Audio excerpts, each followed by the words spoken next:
remember waking up in the ICU and asking a nurse, why is there a generator and a tea kettle whistling? Because that's what I heard. And I could hear her. I could finally hear her. It was hard to hear her because it was still so loud. There's no sound in here. It's really quiet in here. And I remember asking her, well, we need to change that. We need to get something in here. Welcome. I'm Dr. Suzanne May. I'm head of clinical audiology here at Treble Health. And uh, some of you who have worked with us for a while may know. If you're new here, you may not know. I also have tinnitus. My tinnitus is from a head injury that occurred 6 years ago. My tinnitus was very loud and disruptive. And now it is buzzing away in the background. Just I'm a little nervous, but I am functioning and managing it every day just fine. So I'd like to introduce Dr. Suzanne May here. She's the head of clinical audiology on our team at Treble Health. She ensures that the 10 of our doctors are providing the excellent tinnitus treatment care. Therefore, she has seen it all, folks, and she herself has tinnitus as well and went through treatment. So with that in mind, her topic today is about the ear and brain connection, exploring the connection between the auditory health, cognitive function, why tinnitus occurs, how it becomes bothersome, and how we can reverse engineer the brain and the ear to lead to relief.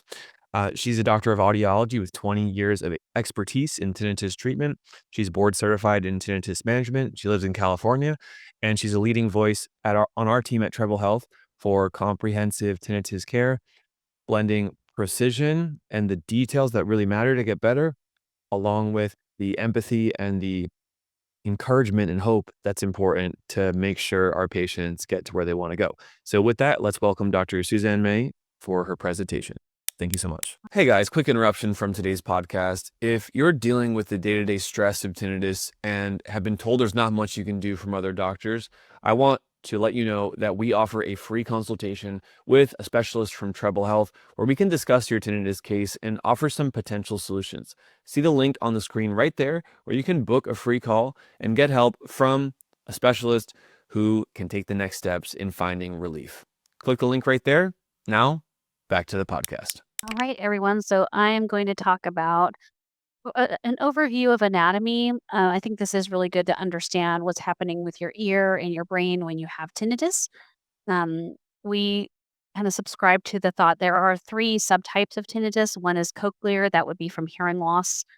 And the second type would be somatic, which could be from physical issues from your neck or jaw, or central tinnitus, which could be from stress, anxiety, mental health type issues. So with tinnitus is a symptom, there's 250 plus things that can cause tinnitus. So I'm going to mostly focus on the hearing aspect for my presentation today and kind of walk you through the different systems. So on the screen here, you should be seeing a picture of the ear. We're going to start on the left-hand side of that picture where it is the pinna. That is the outer part of your ear that's filtering sound down in. Then you have your auditory canal, otherwise known as your ear canal, which continues that process of filtering the sound down. And finally landing at the tympanic membrane, which is the barrier between the outside world and the inside world. Behind the eardrum or the tympanic membrane, you have what's called the middle ear space. The middle ear space is an air-filled space that contains the three smallest bones in your body. You have your malleus, your incus, and your stapes. And you also have two muscles. You have your tensor tympani and your stapedial muscle. Those muscles are there to kind of, if there's a loud sound comes in, they reflex to loud sounds to help protect you against those loud sounds. In addition to that, you have the eustachian tube, which is a straw-like tube that runs down to your throat. This is equalizing the air pressure behind the eardrum, and oftentimes this will kind of kick in when you're flying, going up in an airplane, changing altitude. You'll feel like your ears need to pop. You might stretch your jaw, try to swallow, and that's moving that eustachian tube to equalize the air pressure.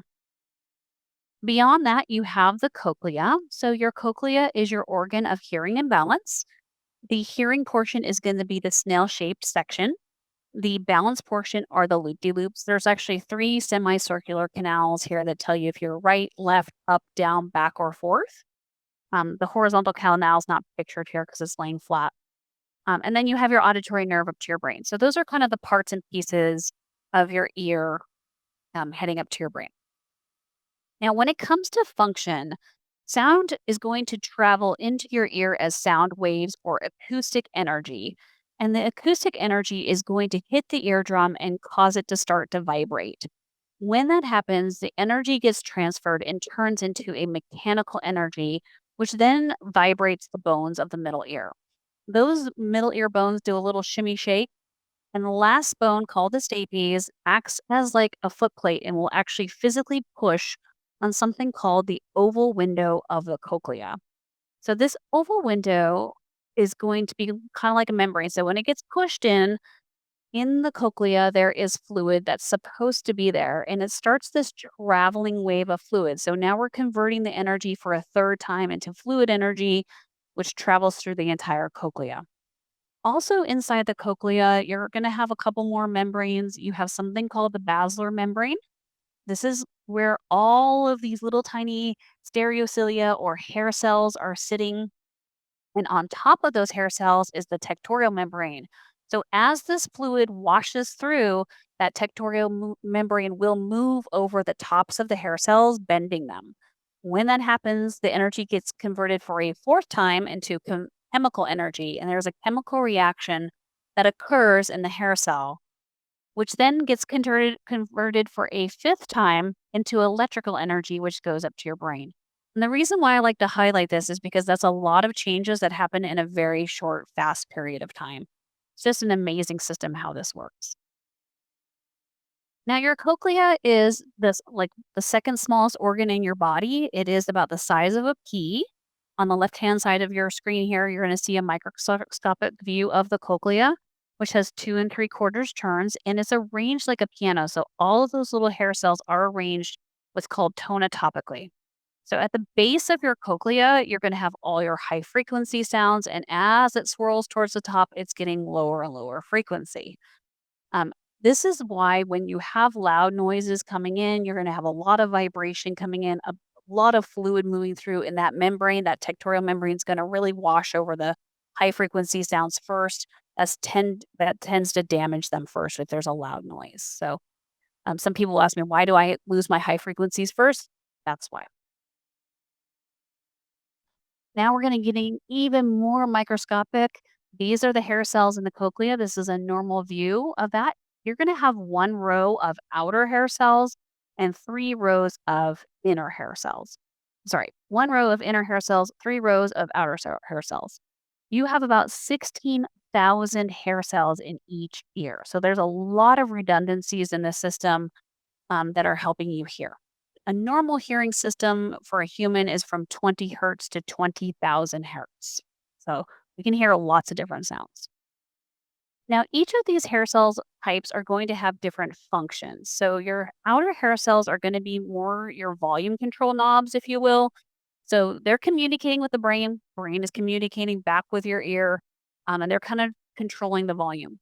The inner hair cells are really in charge of converting the energy from the chemical to the electrical and to get the signal to the brain. A lot of times we're going to have damage more into the outer hair cells, which can cause us to have some hearing loss. Now, this next picture, I wanted to show the difference between normal hair cells on the left hand side of your screen versus damaged, severe damage on the right hand side of your screen. So you can see that there's a lot of hair cells missing here. This is someone with very severe hearing loss. This is another picture that is showing some damage, but on the left, you have a nice normal outer hair cell bundle. And on the right, you're going to have a little bit of bending that's happening.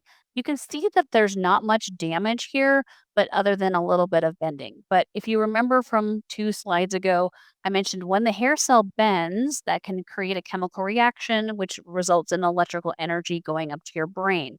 So, one of the theories with tinnitus is that you may have some bent hair cells that might be sending a signal up. A second theory that we're going to discuss a little bit more is that the brain, if it thinks that there's something missing, might be checking for what is missing.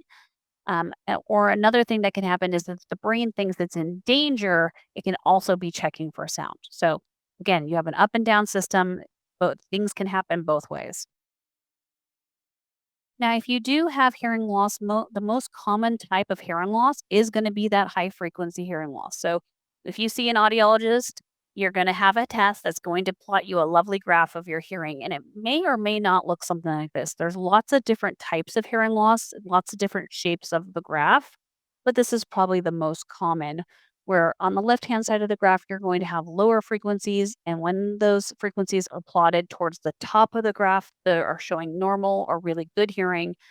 As the graph gets kind of sloped down towards the right-hand side, those are your high frequencies, and it's taking more energy for you to hear those sounds. So that's just an example of a hearing test.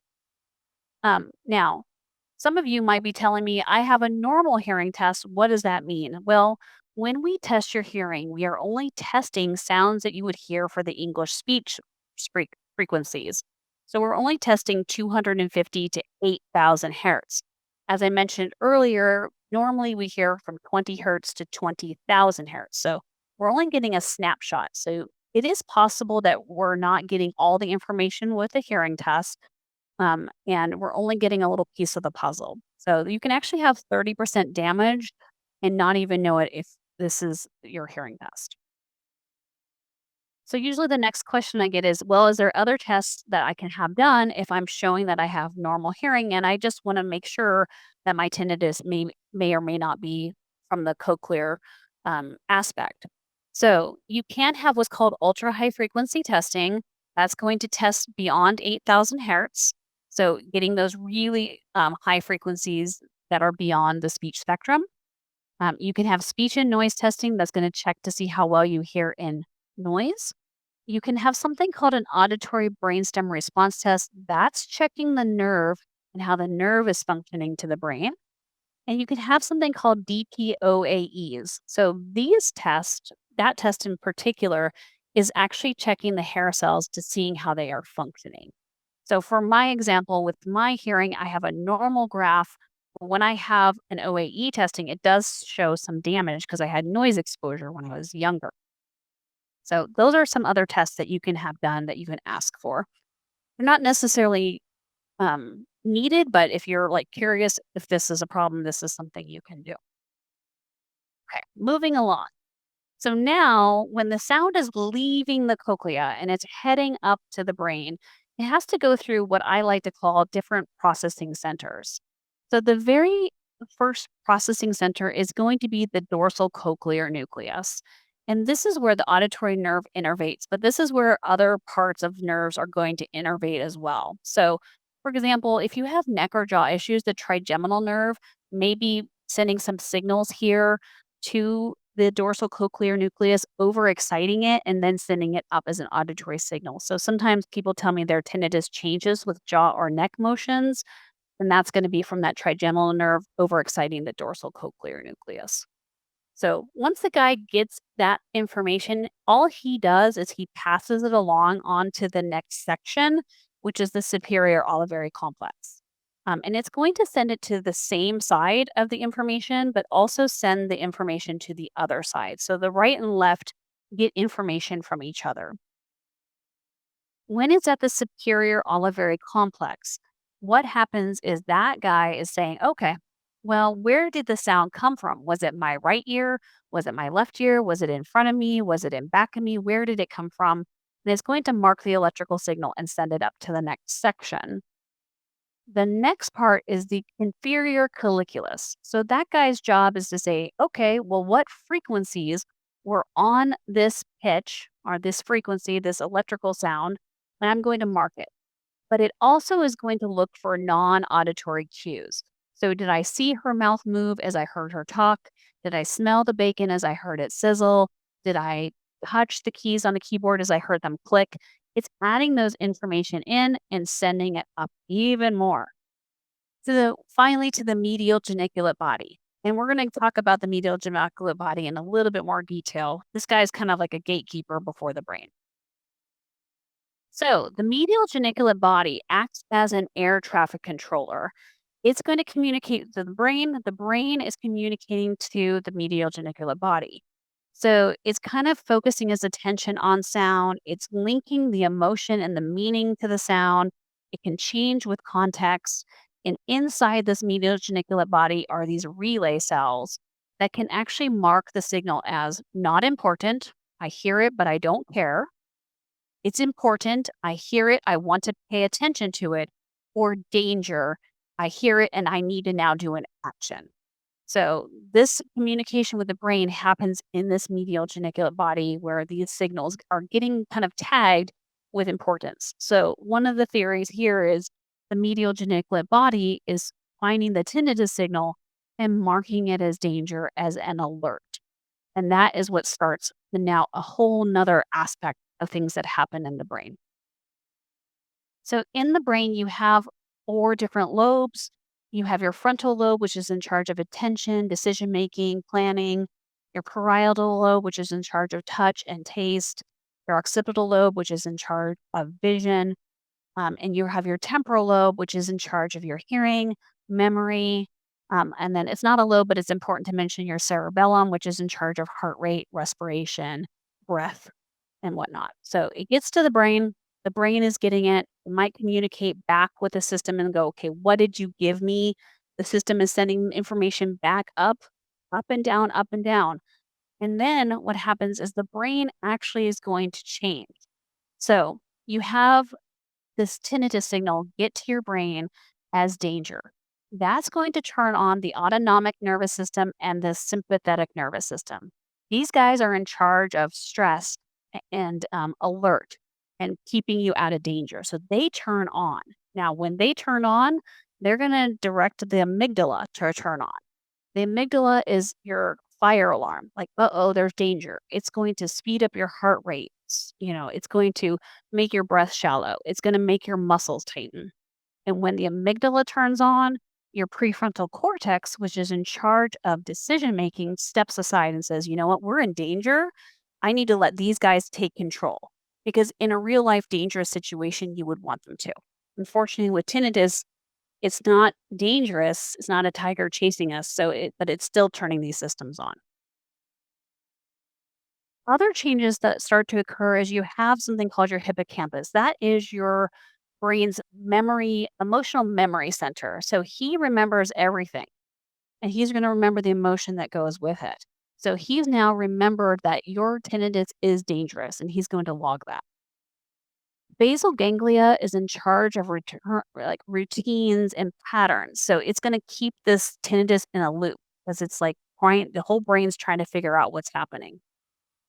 You also have something called neuroception. So neuroception is really kind of keeping you in alert. Is that a problem? Is that too loud? Is that too sharp? What is going on? Alert, alert.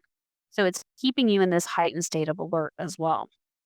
And then you have also the default mode network. This guy likes to tell you stories. So when the sound is coming and it thinks that it's dangerous, it's going to start telling you these automatic negative thoughts of, oh my gosh, is this ever going to go away? Is it always going to stay this loud? How am I going to deal with this? This is the one that kind of tells that tinnitus story on a loop, that he likes to lie to you because he doesn't know. He's just reacting completely off of all the things that are flooding your brain.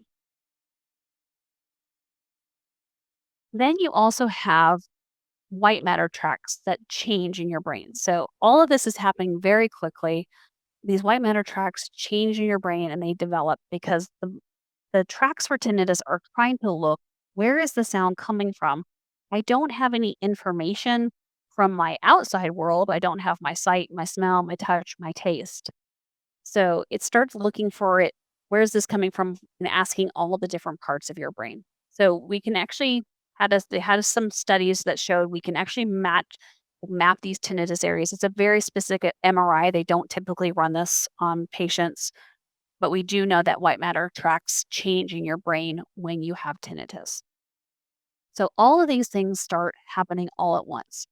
Now, as you go through getting better with tinnitus, you're starting to use some sound therapy.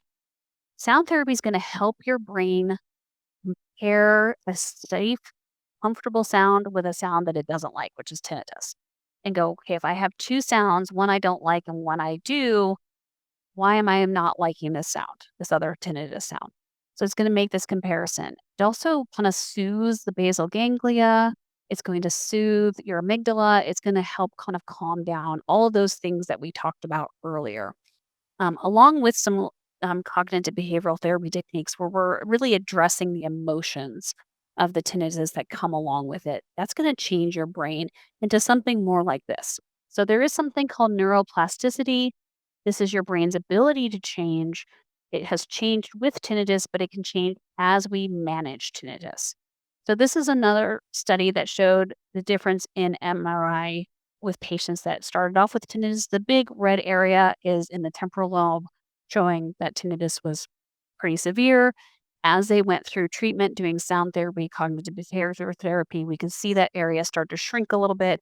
And finally, the patient was saying that, I hear it, but it's not bothering me. We can still see it, but it's shrunk quite a bit. And so when those things start happening, that's going to turn on the parasympathetic nervous system, which is in charge of rest and digest. So this is the system that keeps you calm. This is the system that keeps you feeling at ease. And it is connected to the vagus nerve, which I wanted to mention because that vagus nerve connects your gut, your heart, and your brain. And that when all the other systems are on, this can get dysregulated, making you feel nauseous. So when the parasympathetic nervous system turns on, this guy can calm down and you'll feel much better. So as we start understanding how our brain works and understanding how our tinnitus is making our brain do these things, and learning steps and tricks and tips to regulate the tinnitus, we can turn these systems on and we can start changing our brain with neuroplasticity to get our tinnitus into a much more manageable area. So that's what I wanted to share with you. I hope that was helpful. Thank you for your time and your attention. Thank you so much, Dr. Suzanne. Let's give a virtual round of applause. Perfect, perfect. Um, let's open it up to the first question. Suzanne, would you be able to briefly share your tinnitus journey, what you used to get better, a little bit of context for your personal story here? So my story is that I had tinnitus in my 20s. That was from playing drums in a Scottish bagpipe band. Lots of noise exposure. I thought it was normal, didn't know what it was until graduate school when someone's like, oh, my teacher was like, that's tinnitus. That's what it is. And it wasn't bothering me very much. 6 years ago, I'm just going to give the shortened version, which is I had a head injury. I had a broken nose, dislocated jaw, concussion from a very traumatic event that happened. And when people were trying to come and help me, they were asking me, are you okay? Are you okay? And I couldn't hear them over the tinnitus. So it was very loud. It was very disruptive. I don't remember much from that. I remember waking up in the ICU and asking a nurse, why is there a generator and a tea kettle whistling? Because that's what I heard. And I could hear her. I could finally hear her. It was hard to hear her because it was still so loud. That, you know, there's no sound in here. It's really quiet in here. And I remember asking her, well, we need to change that. We need to get something in here. And so that's where it started. I really struggled with sleep. I really struggled with my mental health. I was very depressed, very anxious. And what I did was because I have worked with patients of tinnitus, I knew what I needed to do, which was I knew I needed to do sound therapy. I got devices that created sound for my ears. I knew I needed to see a therapist because I was having a lot of anxiousness. And I did talk to a psychiatrist to help me with medication. So I'm always very open and honest about the fact that I did some medication because I needed that to help me get through where I was because I was very, very anxious. So those are the things that I did, and it took a long time. There was moments where that default mode network was in high gear and telling me all sorts of stories. And as I had to really work on the cognitive behavioral therapy aspect to make sure that I was remembering my wins, remembering that things were changing, and just remembering that this is such a slow, slow process. But it is something completely, it is doable. But it took me about 18 months to get to a place where I was like, okay, now I'm feeling like I'm in a good place with my tinnitus. So um, it is a long journey, but I always like a big proponent of like, if I can do it, I think you can too. There's lots of different things that can be done, and I'm really going to encourage everyone to hang in there and maintain hope. Thank you so much, Dr. Suzanne. so glad that you're helping tinnitus patients today and using the challenge in your life to really turn it around and make it really positive. We have a question from Nancy about your presentation. Nancy asks, the the hair cell, um, does that ever heal itself? Um, if if the hair cells are maybe getting worse or getting better, how does that impact tinnitus getting better? Yeah. So some of the studies show that if it's just like a little mild change, like the hair cells can kind of get, I'm gonna say, mowed over a little bit. You can have like a temporary change in them, and they can kind of stand back up. There's also a lot of redundancies in the system. So if some of them get damaged, others were going to start to pick up the slack. But as far as like full recovery of the hair cells at this point in time, there isn't anything. There is something that's on the horizon that I'm kind of keeping my eye on, which is there's a company that developed a microneedle to inject stem cells into the cochlea without damaging the cochlea and showed improvement in hearing loss of 45%. So that was in stage one clinical trials. They are now doing stage two clinical trials, and they are, and so I'm keeping my eye on that one. I think their stage 2 is gonna also focus on tinnitus, so, not yet, but keep your eye out for that. Excellent. Well, we see comments that say, um, Jiva says, fantastic.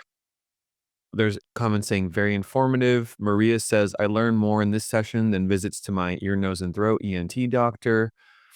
Well done, Dr. Suzanne. And just much more praise. So again, let's give a virtual round of applause and show our love to Suzanne May. Thank you so much. Suzanne, if anyone wants to work with one of the audiologists on your team at Treble Health, we're going to include a link in the chat where they can schedule a free consultation to see if they're a candidate. Um, but in your own words, how can people get in touch with you or your team of audiologists that you run? Yeah, I think if you go to our website, triplehealth.com, that there's a link right there. You can set up a free consultation where you can talk to one of the audiologists on our team about our program and about what we do to see if you're a right fit.